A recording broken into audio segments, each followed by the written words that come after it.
Ok, en dan neet dit op so gou as wat ek kan. In Daniël 1 vers 7 sien ons hoe Daniël se naam verander is na Belsasar toe. In Handelinge 4 vers 12 sien ons dat daar net een naam is. In Johannes 4 vers 25 sien ons twee name.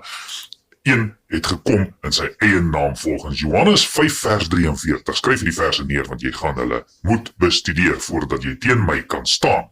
In Jeremia 10 vers 3 en 4 staan daar geskrywe dat jy nie 'n boom uit die bos uit moet kap en die boom versier met silwer en goud nie. Daar word duidelik vir jou gewaarsku dat jy nie die Christ moet volg van die Christmisboom wat aan Santa Claus, Satan behoort nie.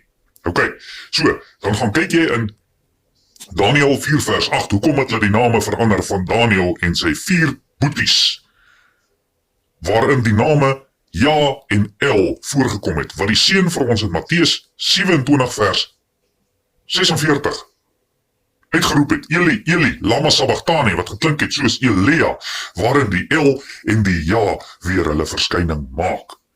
So, dan gaan kyk ons ook in Handelinge 4 vers 17, waar die hoëpriesters van Handelinge 4 vers 6 vir die Johannes en Petrus, wat in Handelinge 3 vers 6 vir daardie persoon gesê het, ons het nie vir jou silwer of goud nie, daardie silwer of goud hang in die kersboom van Jeremia 10 vers 3 en 4. En hulle sê, ons het nie vir jou dien nie, maar wat ons vir jou het in die naam van Yahushua, Messias, staan op en loop, en toe is daardie persoon genees in 'n oogwink.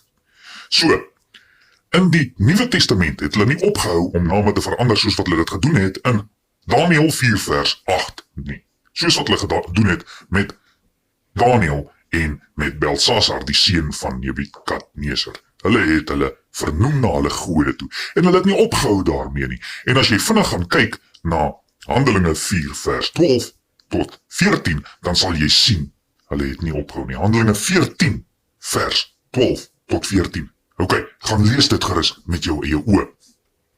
En dan gaan kyk jy na Openbaring 13 vers 3 tot 6. Die dier wat die swaar wond ontvang het, waarvan die dodelike wond genees is, daar die dier is mag gegee om aanbid te word, en die hele wêreld loop verwonderd agter die dier aan. Hulle aanbid die dier en hulle vra, wie is gelyk aan hierdie dier? Sien jy wie is ingekleer?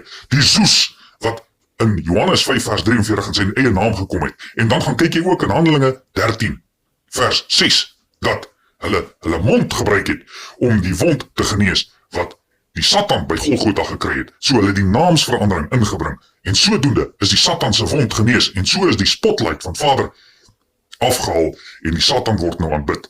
Gaan kyk Romeine 1 vers 25, as jy my nie glo nie. Die skepsel word aanbid bo die skepper. Luister en volg.